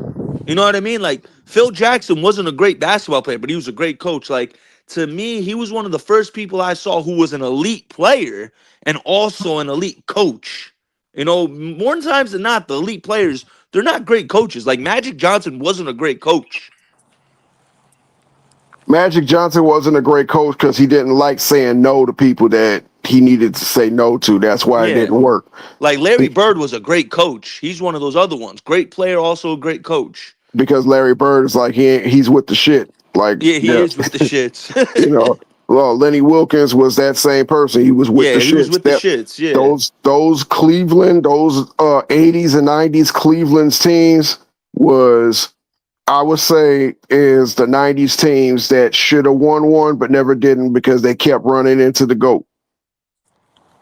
Oh, they all, yeah, I heard a lot. Like, if Jordan just would have been hurt or something, man, the Cavs would have had one or two titles. Yeah, or more than that. Because I remember after Cleveland, he went over there to Atlanta Hawks, and Atlanta was always in the playoffs under his watch. Always in the playoffs. Wait, Lenny, Always. Lenny, Lenny was the coach on Cleveland when they had Mark Price, Yes, Daughtery, and Craig Yeah, Ehlo? yes, Oh yes. wow. The Oh shot, wow. you could see Lenny Wilkins with his arms crossed, like, fuck. yeah, yeah. And then that's when that motherfucker Fratello came. Yeah. Trash ass coach. And it's funny because Fratello was the coach of the damn Atlanta Hawks and came over to They the right. Lenny went to Atlanta, and Atlanta was better than Cleveland. Cleveland played great defense under Fratello, but their offense was always doo-doo. Horrible, bro. Horrible. Mike Fratello got exposed because without Dominique and Kevin Willis, that offense that looked so good in Atlanta without those two players, and he had an old or getting fatter Sean Kemp. Yeah, he got dealt a fucked up hand lightweight. Yeah, but still, he was a great defensive coach. He let a lot of his defensive players go to Charlotte, and that's how Bobby Fields died. Street racing with David Wesley after practice. So, then he was a coach of the Knicks. Lenny Wilkins was a great coach.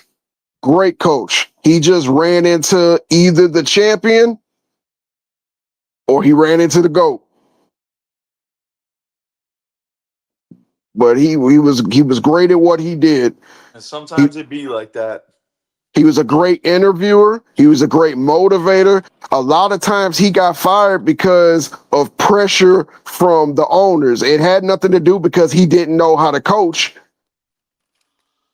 Lenny Wilkins and Hubie Brown are two of the people I love to listen to hear talk about basketball, bro. I love Hubie I Brown. love listening to them talk about. I could listen to them talk about basketball all day. All day, bro. Because I'll learn something listening to them. I'll learn something I didn't know before. When Hubie Brown was the coach of the Vancouver Grizzlies and then they went to the Memphis Grizzlies, that was the first time that franchise ever had a playoff seed and then back-to-back playoff seeds. But it was the 8th seed. They used to always run into San Antonio, get swept. This is back when it was 3 instead of 4 wins that you needed. Hubie Brown was... Round, yep. Yeah, Hubie Brown was a basketball lover. You can tell the way he talked about it, the way he commentated on it, the way he coached it. He loved basketball. And I have to have somebody in my corner that loves the game, because if you love the game, you appreciate everything about the game, both That's a offensive, fact. That's why I defensive, sneezed. That's a fact. right? the details. When you love basketball, it's about the details. It's not just put the ball in the hole. It's put the ball in the hole and make the other motherfucker not be able to put the ball in the hole. Yes, sir. Yes, sir. And another person that I respect a lot, and I know it's not a hot take, but even Pat Riley, he learned from a lot of his mistakes with the Lakers, and he knows that it's not about practicing your damn players to death. It's about making sure they stay in the right frame of mind on off the court, and they stay in a good position where their health is good. They're not gaining magical weight. They're not doing this, that, and the third. And this is why he has a legacy in Miami. And I don't know if I would say it was better. How many championships did he win with LA? Did he win 3 or 4? 80, 80. He was the coach in 87, right? And 88. That's the And back to back. 88. I'm thinking, and then Boston won it in 85. 86. Who won it again in 86? Was that So Philly? Boston. No, Oh, Boston Boston won went it. back to back, right? Well, no. Boston never went back to back. Boston beat Houston. Akeem Olajuwon and Ralph Sampson in Yep. '86. In That's it. 86. That's the team that they said was probably the greatest team into the 72-10 Bulls. That's when they had basically 6 legit Hall of starters, Famers. right? And Yeah. that's the '86 Celtics is the one that got 63 dropped on their head. They were supposed to win. Boston never won back to back in the '80s. They won '81, right? '84 and '86. Thank you, chat. Yeah, So 85, the Lakers won, right? So Yeah, Pat had to have been the coach then. 83 to Philadelphia, 84 Boston, 85 Lakers. Lakers, 86 Boston, 87 Lakers, 88 Lakers. So yes, He got at least 3 on LA. I'm thinking, wait,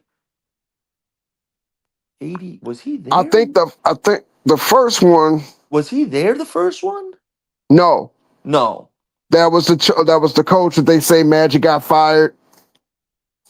That's right. That's right. That's right. That's right. And then he came in as a hot assistant and took them back to the promised land.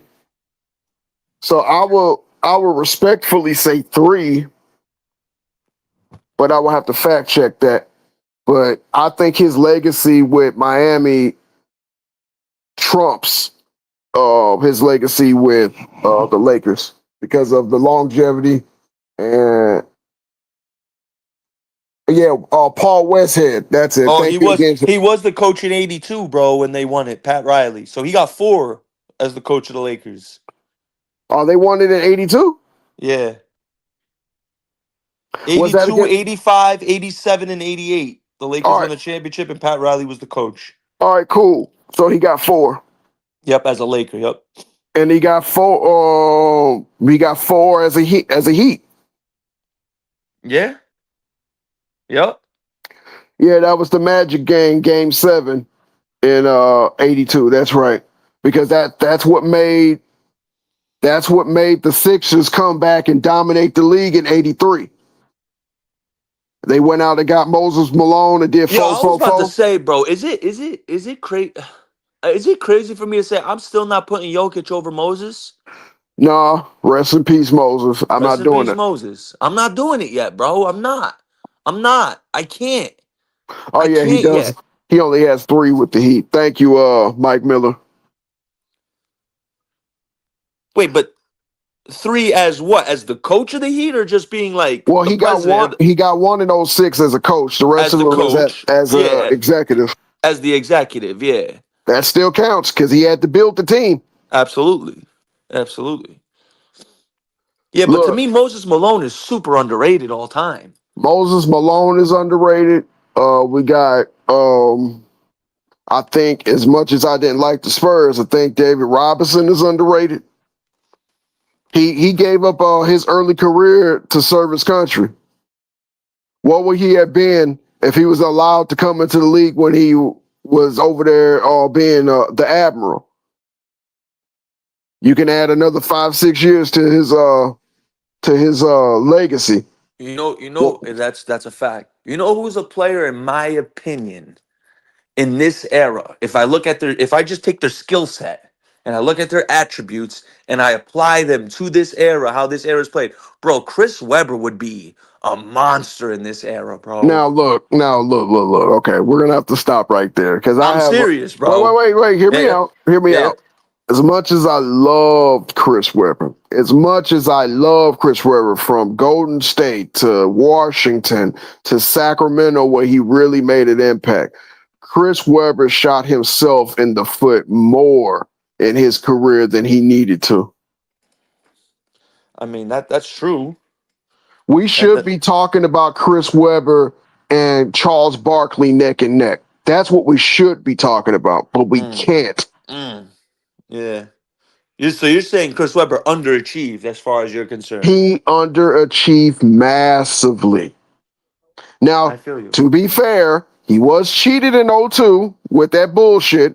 Yeah. So I will give him that because that would have been his first finals appearance. And They I think probably would that have beaten. They probably would have won, bro. They would have beat there the ain't no Nets. probably. They would have look. The finals was the Western Conference Finals. Finals.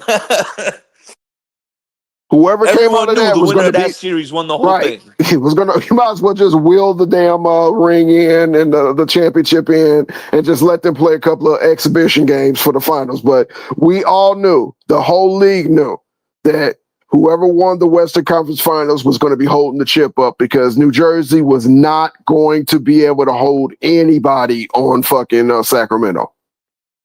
Not anybody. The way Bibby was playing, the way Peja was playing, the way Divock was playing, and the way Chris Webber was playing, Yeah. Jersey didn't have a Bobby chance. Jackson off the bench, lighting You had motherfuckers up. Bobby Jackson off the bench with the high black socks. Yeah.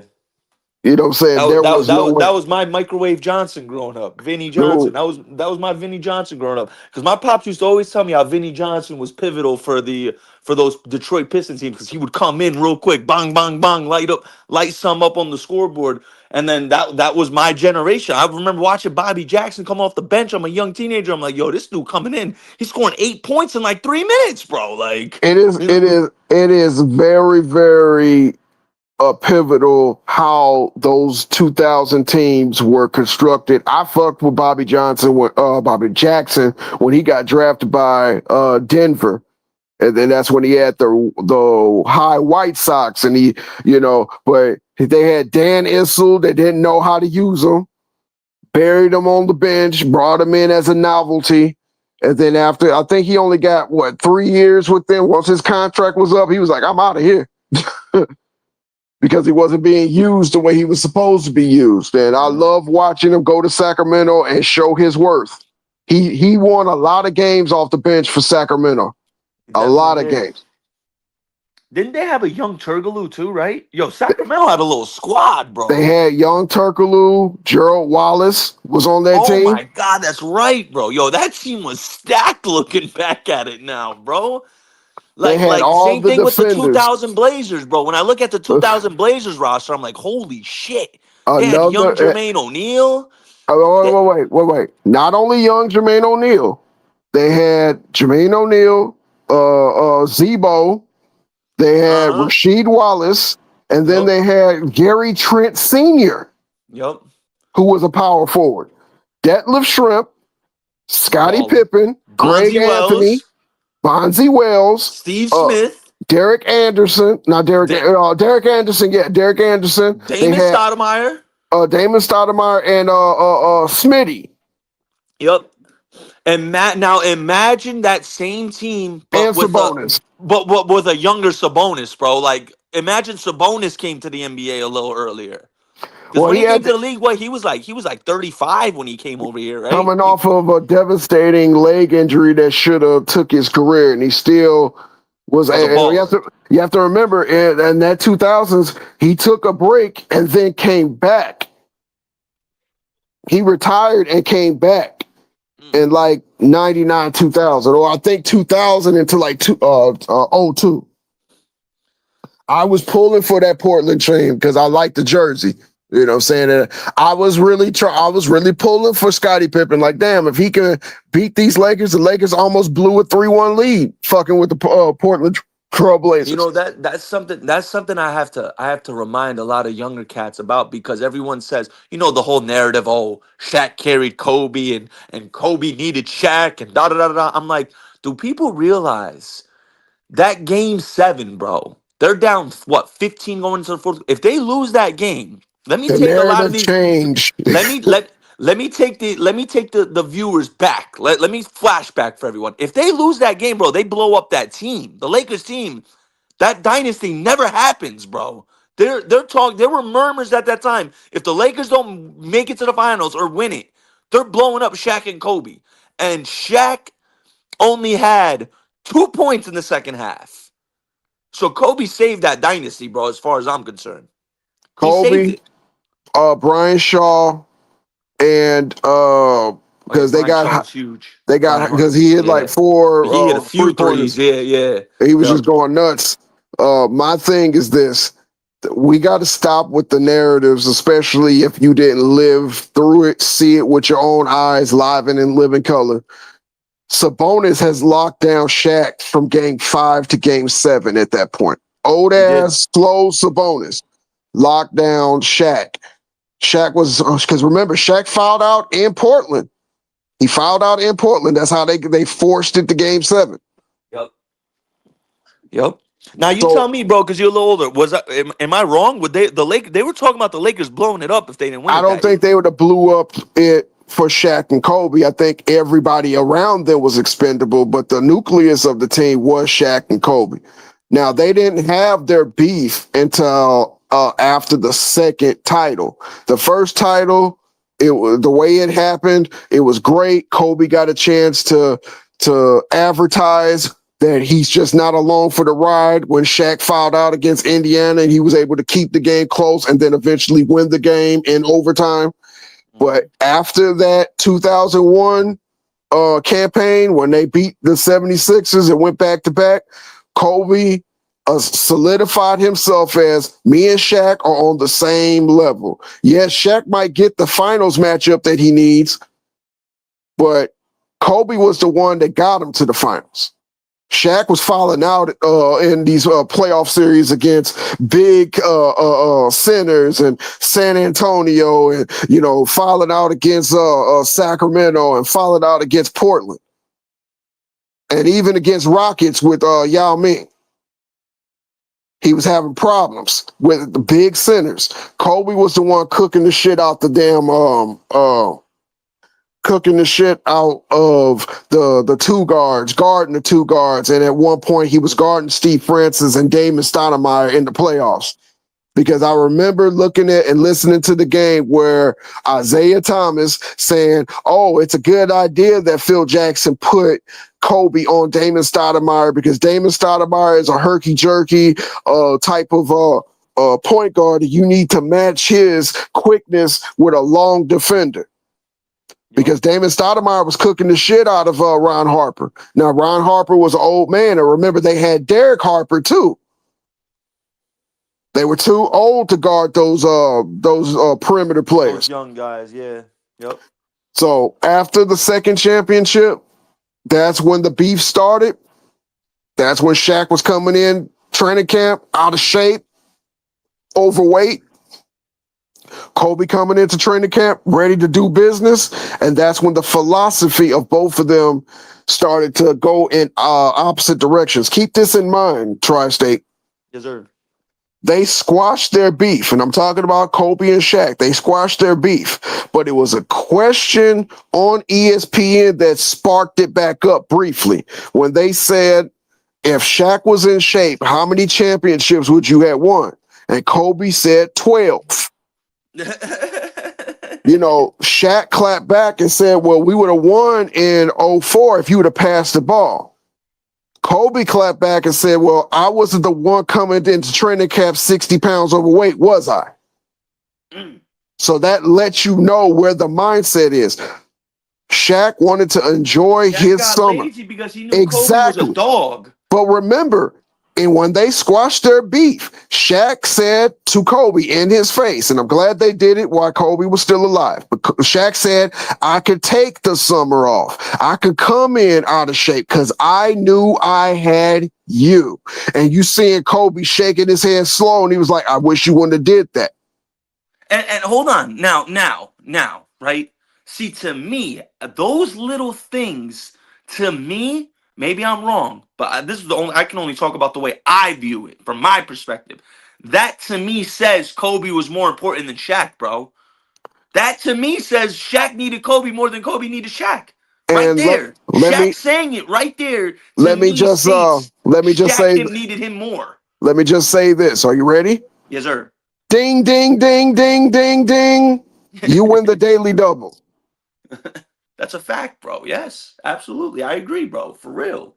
For real. And this is why I say I can't give Shaq that moniker of the most dominant era. I I can't give can't that to either. I you can't either. when you say and did shit like that. I agree, bro. Facts.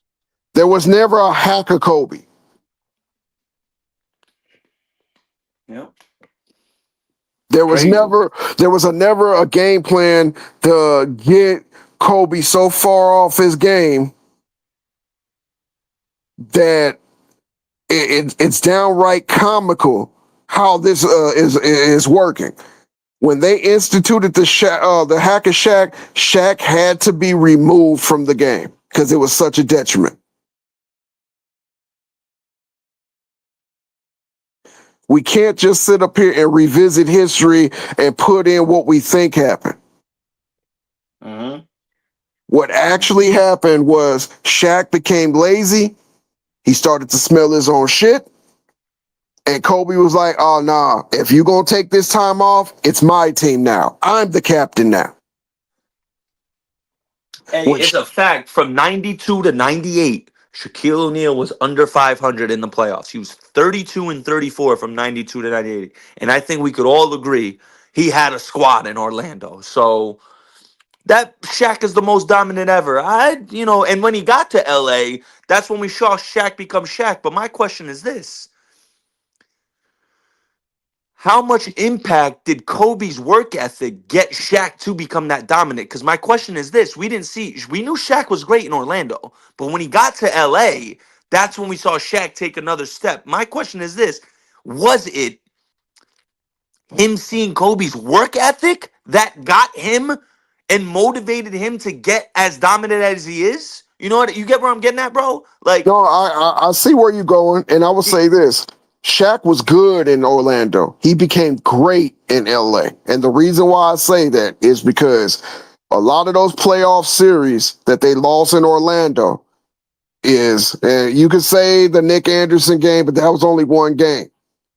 Shaq did not ever take the game seriously in Orlando. And he brought a little bit of that immaturity to the Lakers until they got Phil Jackson. And when he started to show Shaq, look, I don't give a damn if you can score 35 or 40 points on a center. It's the little things we have to do to get to where we want to be. Because remember, they had Dale Harris winning 60 games going out in the playoffs, getting swept by Utah, and then the next year getting fucking gentlemen swept by Utah. yeah. It was the little things like instilling Kobe into starting lineup, switching him on defense, and because Shaq is an interior defense person, but I used to watch him get cooked by centers that had footwork, and that was always his downfall. Yeah. Yep. Rick Smith and Big Country used to give him fits, bro. Because they had footwork. They wasn't Yep. as strong as him, but they can take his ass out of the paint, do a 15-foot jumper, Little finesse, yep. a little finesse up game. fake, and the next thing you know, they're to the cup, and Shaq sitting up there saying, damn. Yep. David Robinson, before Tim Duncan was there, doing the same thing. Get him up off his feet, left-handed, awkward, could get to the cup anytime he want. David Robinson was Giannis before Giannis was even thought about. Same body type, around the same height. The only difference is David Robinson plays strictly post and mid range. David Robinson was a freaking athletic freak, bro. Like, I don't Yes, he think these was. youngins knew about David Robinson. These youngins don't know. David Robinson was an athletic specimen, bro. He really was. Won the scoring title, scored over 73 points 70, yep. or 71 or And 73. he had a legit midi. Like, imagine him in this era. Oh my God. Oh, jeez.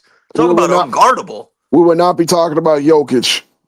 We just wouldn't If David because Robinson and Hakeem Olajuwon were in this era, like, and my guy Ticket, bro, and shout out Ticket. Ticket gets a lot of flack for what he's saying about Jokic, like about the big man. But he's right, bro. He really is. Like, Jokic he's in a toaster strudel era of big men in the NBA right now. I'm well, not discrediting him, I but like toaster who's strudels, his so rival?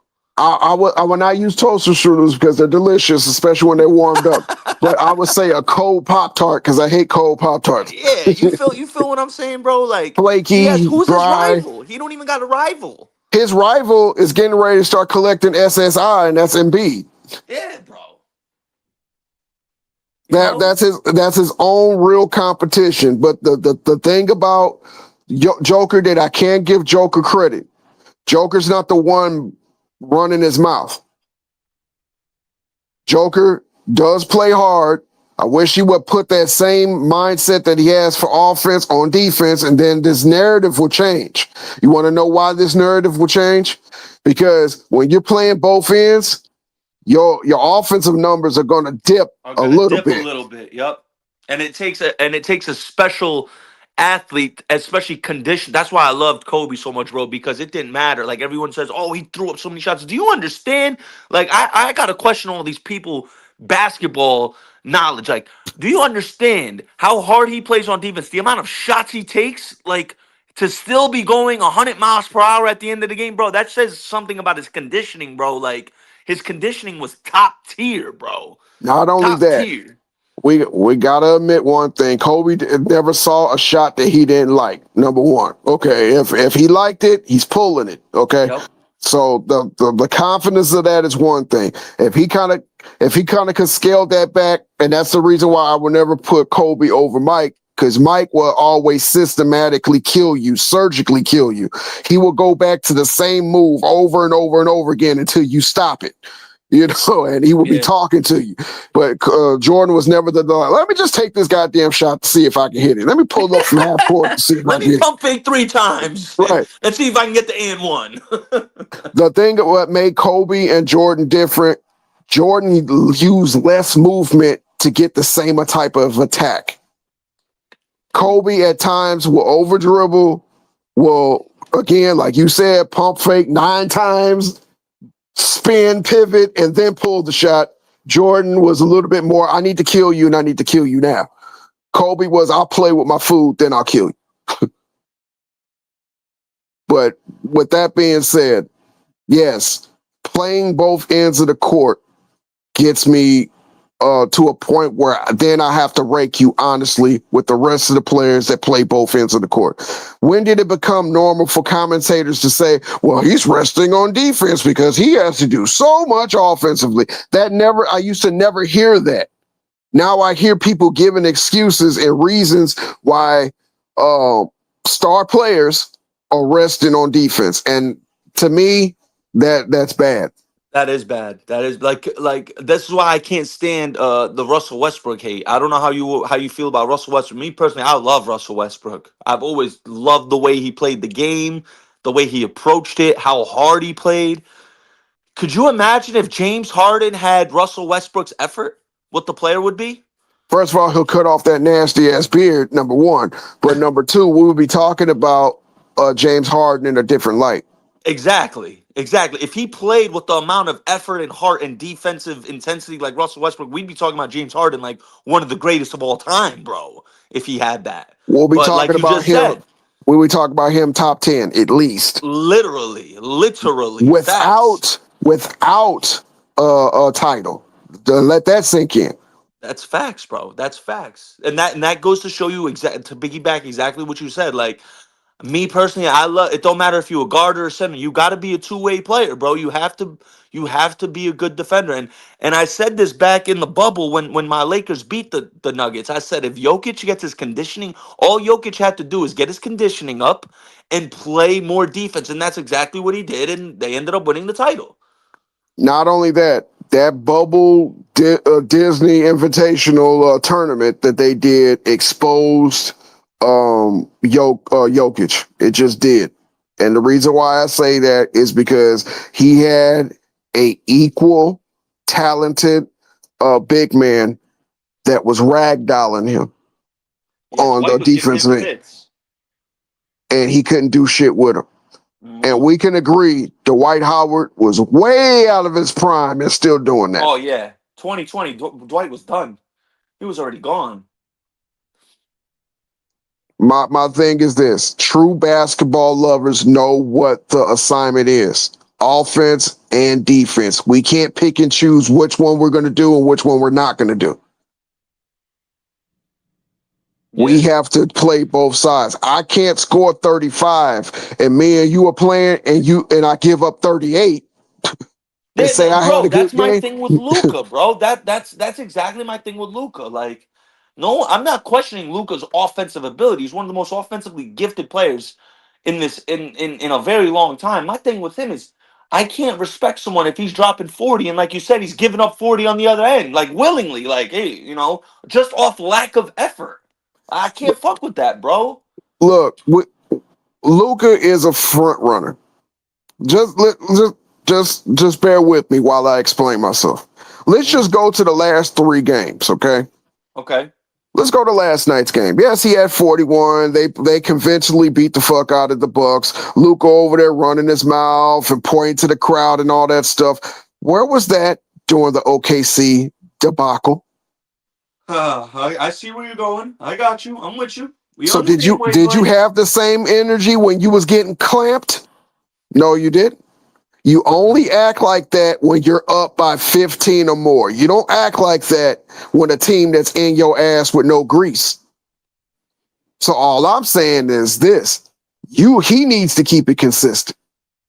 Because you can't be sitting up here, oh, I can score 40 on this team that's not considered championship caliber. But the champions, the ones that have the damn trophy in the ring, they clamp my ass. Okay, let's stop it. For Luca to be great, he has to play just as hard on defense, or I'm sorry, he has to compete just as hard on defense as he does on offense. I agree. Until Just then, he's just empty calorie Luca. you know what it is, and a lot of people may not like me saying this. To me, he's just a white James Harden, bro. No, that tracks. That's What literally what I have we see in seen him. anything different? Just another gifted offensive player who doesn't give a shit about defense. He says the right things now with LA. He's accepted his role as the leader of the Lakers. Ain't nothing wrong with that. But I didn't see you competing on defense in that blowout. Yeah, you could beat the Pelicans. Yeah, shit, anybody could beat the Pelicans now that Willie Green lost his job after that loss. But I need to see you do that same thing, have that same energy against OKC. Speaking of New Orleans, man, I just got to say something real quick in regards to Zion. I mean, it's pretty obvious he don't want to be there. They need to trade him, bro. Just get rid of him. Start over. He's like a dark cloud hovering over the franchise. You know what I mean? Like I feel like they can't move forward until they get rid of him. And at this point, it might be just be better for everyone. He clearly don't want to be there. So Well, let him go, bro.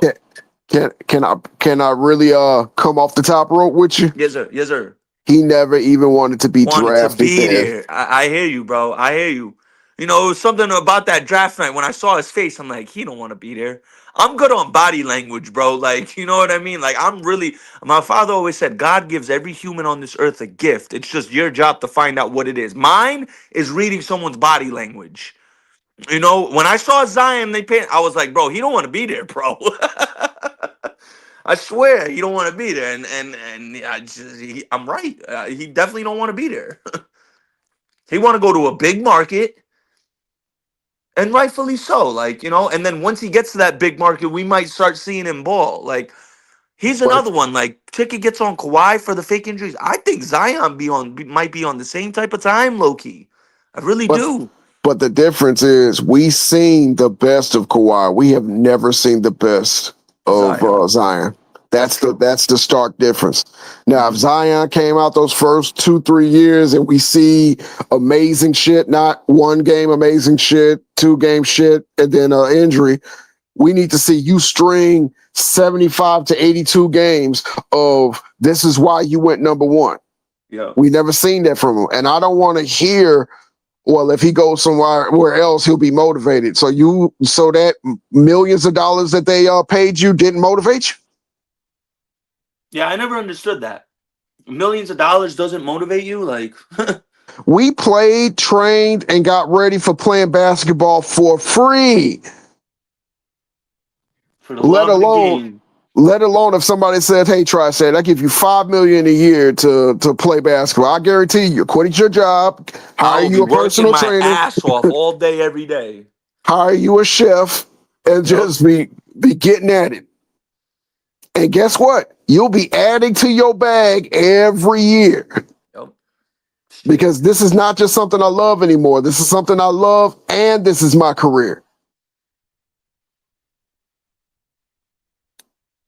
It's just crazy.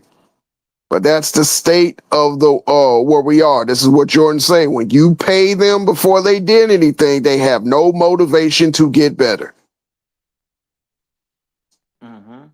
And we're watching it every year. Somebody who's making hundreds of millions of dollars, we're asking ourselves, why the hell does he look worse than he looked last year? Are you a football guy too, bro? By any Uh, chance? I'm an all sports guy. Got you. So you remember when, and this player, when I bring him up, he got a lot of flack for this, and I think a lot of the older people, they admired what he did. You remember how Ricky Williams' contract when he got to the NFL? Remember how he designed his contract? He said, "No, I want to earn my money. I don't want you to just give me my money." And I salute someone like Ricky Williams for that, bro. Like that's a real you're courageous thing to Courageous thing do, to do, bro. bro. Real Real courageous thing to courageous thing do. to do. Hey, it was good cooking with you, man. I just I Yes, got a sir. Yes, phone sir. I was call. I about got to to be take. out too, bro. I ain't even gonna hold you, bro. All right, thanks, Ticket. Thanks, Always good panel. talking to you. Shout out AK. you, Ticket. Hey, salute everybody. God bless. Salute you too, bro. Have a good weekend. All right.